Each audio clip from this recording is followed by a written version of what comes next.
Olá, aqui é o Túlio Faria da Pleno. Seja muito bem-vindo a mais um Hands-On. No Hands-On de hoje a gente vai falar sobre o Fruit2, tá? Que é um módulo que trabalha a parte de transform do string, tá? Então ele é um string, na verdade ele é um utilitário para a gente utilizar com strings, tá? E ele tem uma característica bastante interessante, que ele é um string de transform, tá? Então ele tem uma entrada e tem uma saída. É diferente de um read string, só tem uma entrada, e de um write string, só tem saída. Então, o que ele vai fazer aqui? Tá? Basicamente, a gente coloca ele dentro de um pipe, tá? Para poder transformar algum string que a gente tem aí qualquer. Tá? Pode ser uma comunicação de rede, pode ser um arquivo no disco, tá? Então a gente pode utilizar ele nesse meio de campo aí. Então o que eu vou fazer aqui? Eu já tenho uma pasta criada do projeto de teste, e eu vou fazer o seguinte, yarn add fruit2. Tá? Então vamos adicionar ele aqui. E qual que vai ser a ideia aqui, tá? A gente vai fazer um codificadorzinho, tá? Antigamente o pessoal costumava codificar as coisas de uma maneira bastante simplificada. Então, o que o pessoal fazia? Eles pegavam o caractere A, por exemplo, e somava 1, então virava B.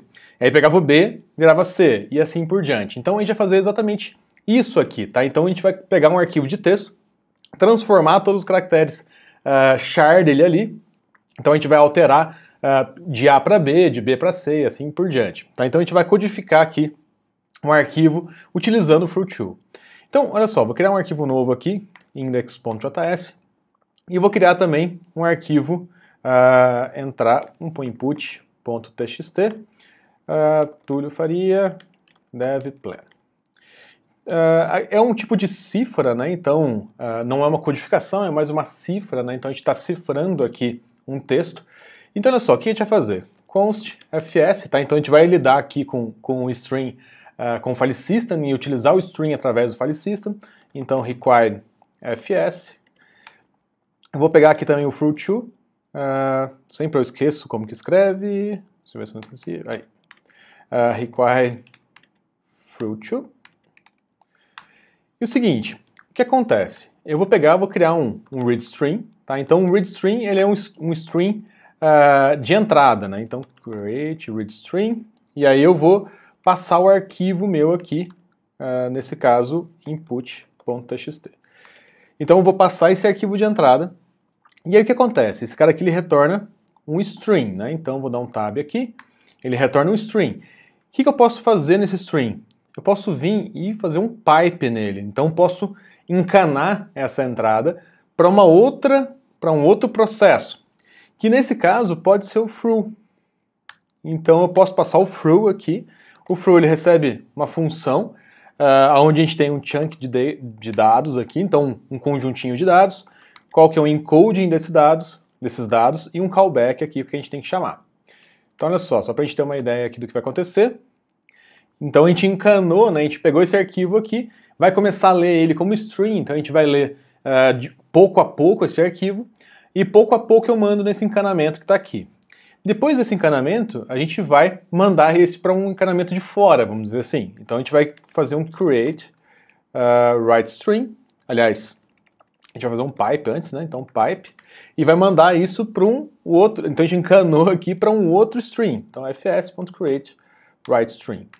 Output.txt, a gente pode passar aqui ponto barra para considerar o diretório daqui, e a gente pode considerar quando esse ciclo todo aqui terminar, então on finish, a gente pode chamar aqui uma função qualquer. Poderia ter feito com arrow function aqui, mas tudo bem, terminou. Então o que acontece? Ó?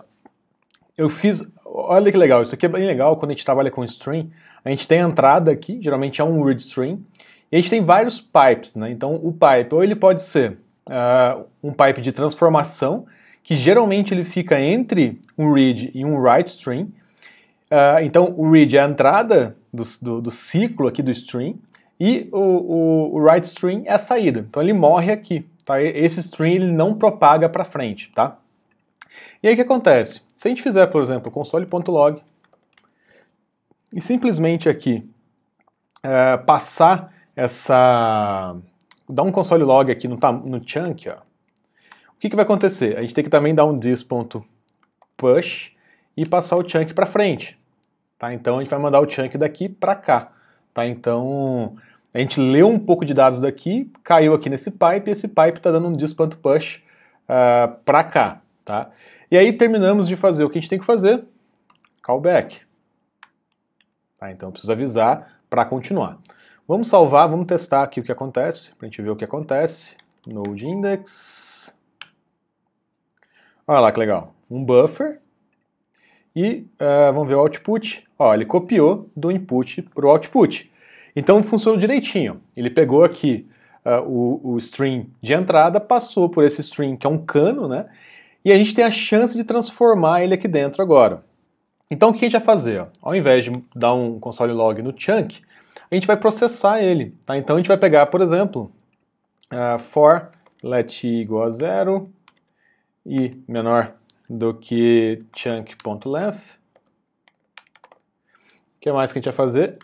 E mais. E aí o que a gente vai fazer? A gente vai transformar agora o chunk. Então, chunk na posição i é igual a chunk.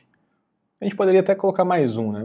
Chunk na posição i, na posição i, mais um. Legal, fizemos tudo aqui. E agora a gente vai devolver o chunk para cá. Tá tudo certo. Poderia colocar if, poderia trocar caractere, poderia fazer uma tabela de relação, poderia inventar aqui uma moda para fazer alguma coisa diferente aqui. Nesse caso, a gente está só andando um caractere para frente. Vamos rodar novamente. Terminou, vamos ver o output. Olha que legal. Então, onde era T, virou U, o U virou V e assim por diante. Então, ó, a gente, querendo ou não, a gente codificou, né? A gente escondeu um pouco do texto aqui.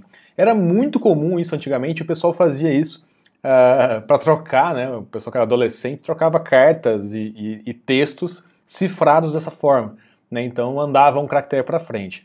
E aí o que a gente tem que fazer? Se a gente quisesse desfazer isso, era simplesmente fazer a mesma coisa. Então, por exemplo, entrar aqui, output, vamos pôr aqui um output 3, e a gente devolve -1 aqui. Tá? Então, se eu quisesse entender o que estava nessa mensagem, a gente poderia fazer simplesmente isso. Ó. Vamos rodar aqui novamente. Então agora aqui no output 3, Túlio faria. Tá? Então o que a gente fez? A gente está transformando um string utilizando o fruit2. Tá? Então é bastante legal. Tá? Bastante coisa a gente pode fazer utilizando string. Tá? Então toda vez que a gente tiver grandes quantidades de dados ou que tiver que trabalhar com dados que a gente não consegue jogar tudo em memória primeiro, a gente pode utilizar o fruit2. Tá? Então onde a gente conseguir dar um pipe, a gente pode utilizar o fruit2 aqui. Bom, pessoal, esse foi o hands-on de hoje, tá? Então a gente utilizou aqui o fruit2, que é uma forma bem mais simplificada do que utilizar e criar um string de transformation, né? De transform ali do puro, né? No Node, tá? Então ele é bem mais simples e a gente pode fazer esse tipo de transformação, tá? Então a gente poderia colocar vários aqui, né? Poderia colocar esse, depois dar um pipe em outro e fazer vários pipes de transformação desses dados que funciona bastante interessante. Bom, se você ainda não é inscrito no canal, aproveita para se inscrever agora, clica no sininho para receber sempre as nossas últimas novidades aqui no YouTube. Além disso, a gente está no Facebook, a gente está no Instagram, a gente está no Twitter como DevPleno e Túlio Faria no Twitter. Se você gostou desse vídeo, não deixe de curtir, comentar, mandar para um amigo e eu vejo você no próximo. Até mais!